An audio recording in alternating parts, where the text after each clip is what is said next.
Sie war keine Herzogin, keine Prinzessin. Und doch veränderte sie ein Leben am Hof für immer.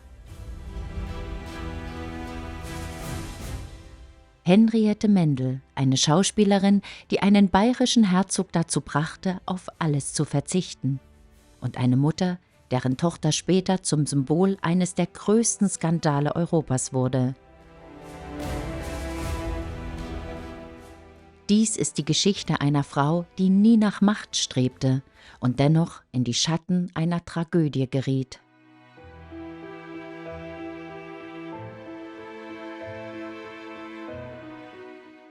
Auguste Henriette Mendel begann ihr Leben unter unscheinbaren Umständen. Sie wird am 31. Juli 1833 in Darmstadt im Großherzogtum Hessen-Darmstadt geboren. Ihr Vater, Adam Mendel, steht im Dienst des hessischen Großherzogs. Er ist Leibjäger und Hofbediensteter. Kein Adel, aber mit Nähe zum Hof. Durch die großherzogliche Gunst erhält Henriette eine Ausbildung zur Schauspielerin. Eine gefährliche Bühne, denn das Theater ist im 19. Jahrhundert kein Ort für anständige Frauen, schon gar nicht für jene, die später mehr wollen als Bewunderung. Und doch, Henriette bewahrt ihren Ruf. Zeitgenossen nennen sie die schönste Frau Deutschlands. Goldbraun schimmerndes Haar, blasse Haut, tiefblaue Augen. Doch Schönheit allein beschreibt sie nicht. Henriette ist klug, zurückhaltend und sich ihrer Wirkung bewusst. 2 Jahre vor Henriette, am 21. Juni 1831, wird Ludwig Wilhelm in München geboren, als Erstgeborener, als Hoffnungsträger. Sein Vater ist Max in Bayern, seine Mutter Lodovica. Unter seinen Geschwistern Elisabeth, spätere Kaiserin von Österreich. Ludwig wächst im Überfluss auf, Reichtum, Privilegien. Mit 10 Jahren erhält er einen militärischen Erzieher, Disziplin statt Kindheit, Pflicht statt Wahl. Später schickt man ihn an den sächsischen Hof, dorthin, wo man lernt, wie man sich verhält und wen man heiraten darf. Von Ludwig wird eine standesgemäße Ehe erwartet, Liebe nicht vorgesehen. Doch Ludwig ist kein Rebell. Noch nicht.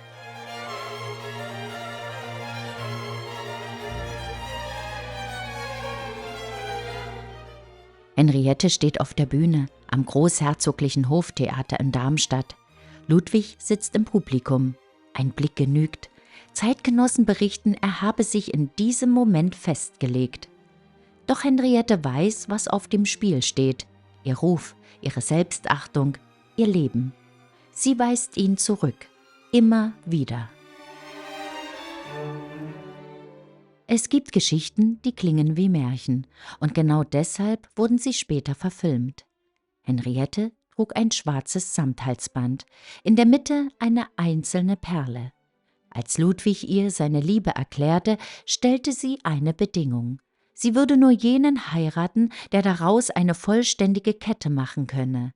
Sie wusste, was sie tat, und sie wusste, dass Ludwig dazu kaum die nötigen Mittel besaß.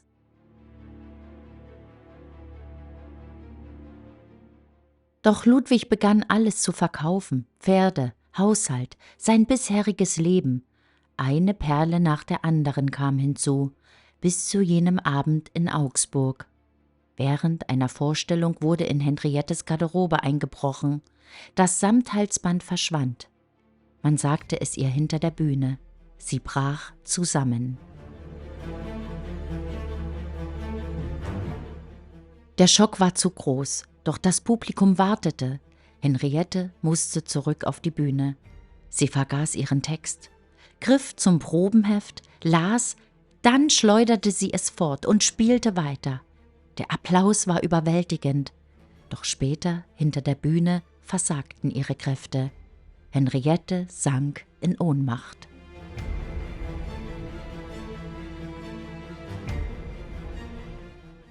Als sie erwachte, war Ludwig an ihrer Seite und um ihren Hals die Perlenkette, vollständig, mit Diamantschloss. Was hätte ein Liebender mehr tun können? Kaiserin Elisabeth war von dieser Geschichte tief bewegt. Nicht Ludwigs Vater Max, nicht der Hof, sondern sie setzte sich dafür ein, dass Henriette zur Baronin von Wallersee erhoben wurde.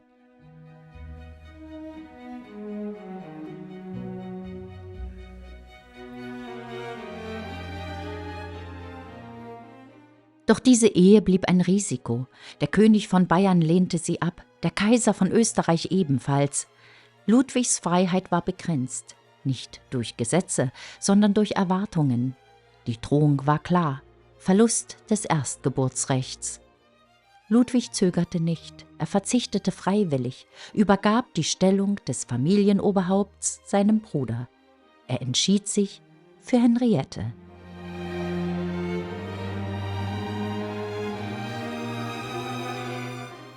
Noch vor der Eheschließung kam ihre erste Tochter zur Welt, Marie-Louise, geboren am 24. Februar 1858. Als Henriette ein zweites Mal schwanger wurde, handelte man. Am 9. März 1859 verzichtete Ludwig offiziell auf seine Thronfolgeansprüche. Nur wenige Wochen später, am 9. Mai, wurde ihr gemeinsamer Sohn geboren, Karl Emanuel.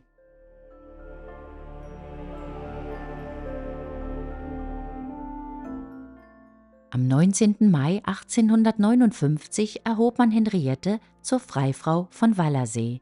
Am 28. Mai fand die Eheschließung in Augsburg statt. Die Kinder erhielten die Titel Freiin und Freiherr von Wallersee.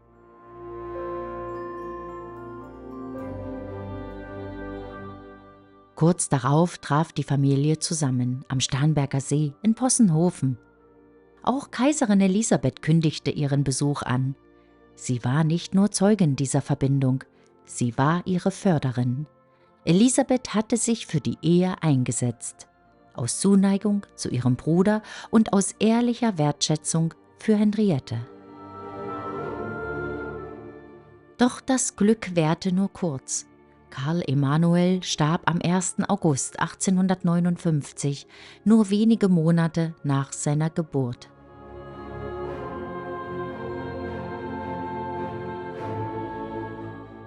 Die Ehe zwischen Herzog Ludwig und der Baronin von Wallersee war ungewöhnlich glücklich, still, beständig. Bis zu seinem letzten Lebenstag blieb Ludwigs Verhalten gegenüber Henriette eher das eines Liebhabers als das eines gesetzten Ehemanns. Aufmerksam, zugewandt, fast jugendlich in seiner Zärtlichkeit. Henriette entsprach in keiner Weise dem Bild einer aufgestiegenen Frau. Sie suchte keinen Glanz, keine Bühne mehr, nicht aus Pflichtgefühl, sondern aus innerer Ruhe. Zeitgenossen beschrieben sie als heiter, warmherzig, ausgleichend, als eine Frau, die Glück nicht einforderte, sondern ausstrahlte. Immer wieder trafen Henriette und Ludwig mit Sissi zusammen, nicht am Hof, sondern fern davon, am Starnberger See, in Possenhofen, dort, wo auch Elisabeth aufatmen konnte. Henriette kannte die Etikette, aber sie lebte sie nicht, und genau das schätzte Elisabeth an ihr. Man ging spazieren, saß zusammen, sprach über Bücher, Theater, Reisen. Elisabeth behandelte Henriette wie eine Freundin, eine Verbündete gegen die Enge des Hofes.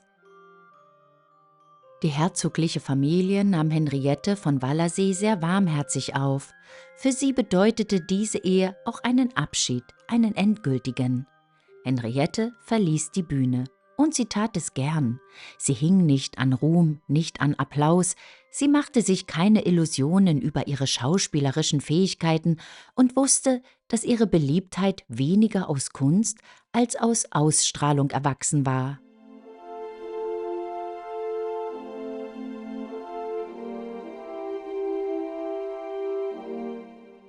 Die Familie lebte abseits des Hofes. Die Sommer verbrachte man in den Bergen. Die Kinder wuchsen frei auf, ungewöhnlich frei. Ludwig liebte es, eines der Kinder vor sich auf den Sattel zu heben und davon zu galoppieren. Ein Bild, das mehr über ihn erzählt als jede Standesbezeichnung. Der Unterricht fand zu Hause statt, mit wechselnden Gouvernanten, mit mäßigem Erfolg. Fechten gehörte ebenso dazu wie tägliches Reiten, bis zu 6 Pferde an einem Tag. Eine Erziehung, die eher an einen Jungen erinnerte, als an ein Mädchen aus gutem Hause.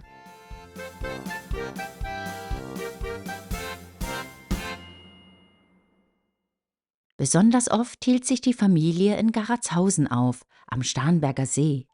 Eines Sommers kündigte Ludwig an, das Schloss für einige Wochen an seine Schwester zu vermieten.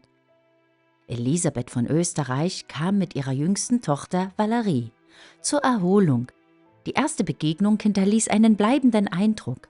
Niemand ahnte, wie stark dieser Einfluss werden würde.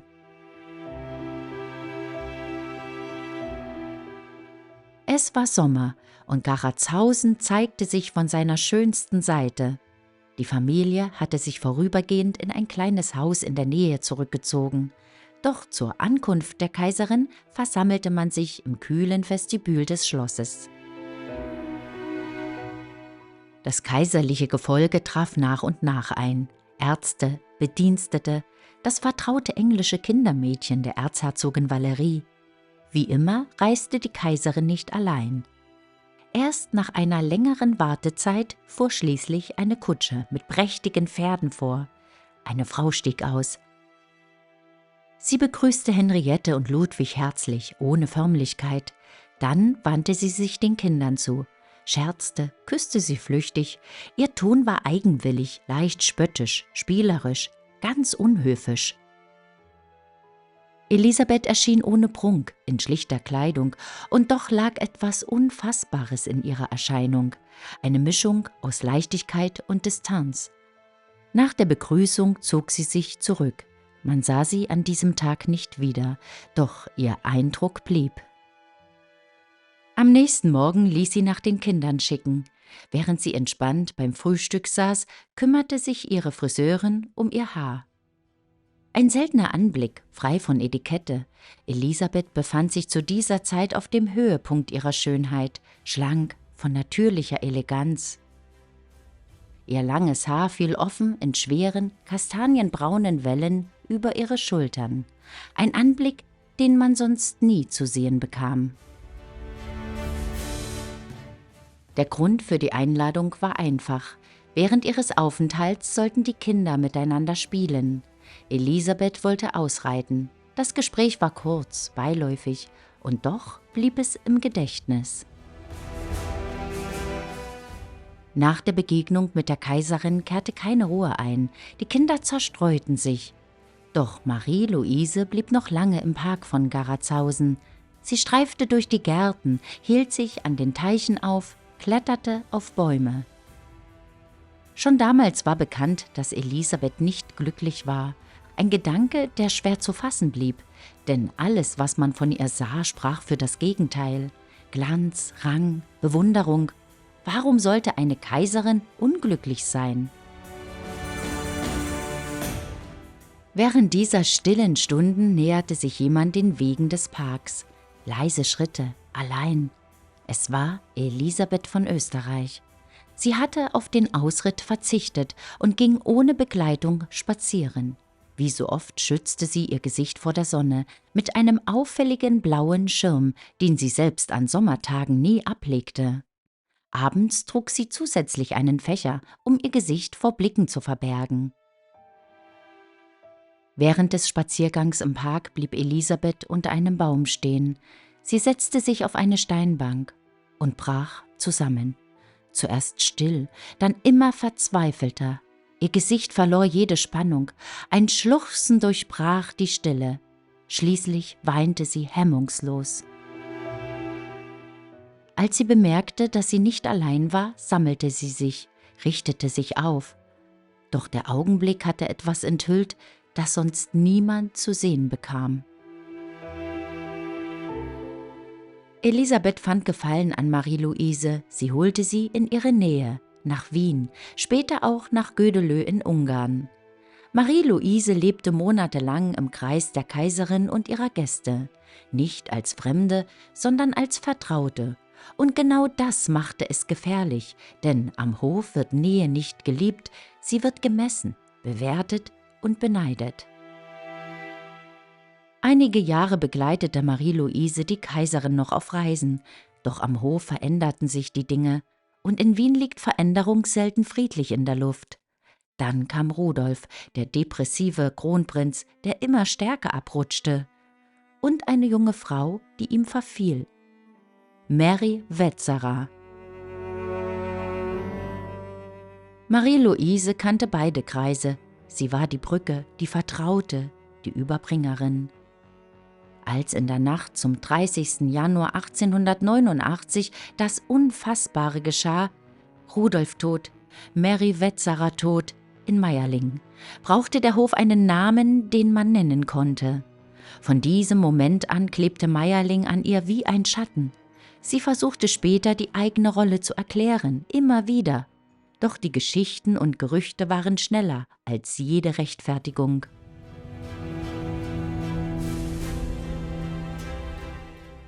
Henriette und Ludwig blieben am Starnberger See, nicht glanzvoll, aber verbunden. Henriette starb am 12. November 1891 in München an Magenkrebs.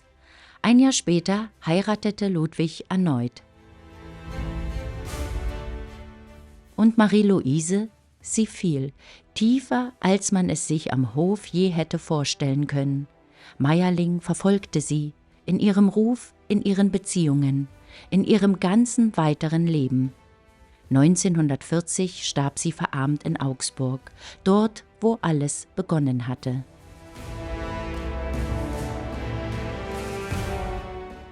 Henriette Mendel wollte nie mehr sein, als sie war. Sie lebte mit Ludwig Wilhelm abseits des Hofes, still, beständig. Das Leben, das sie wählte, blieb überschaubar, das ihrer Tochter nicht. Marie-Louise wuchs nahe an der Macht auf und trug später deren Folgen. 2 Lebenswege und ein Hof, an dem Nähe nie folgenlos blieb.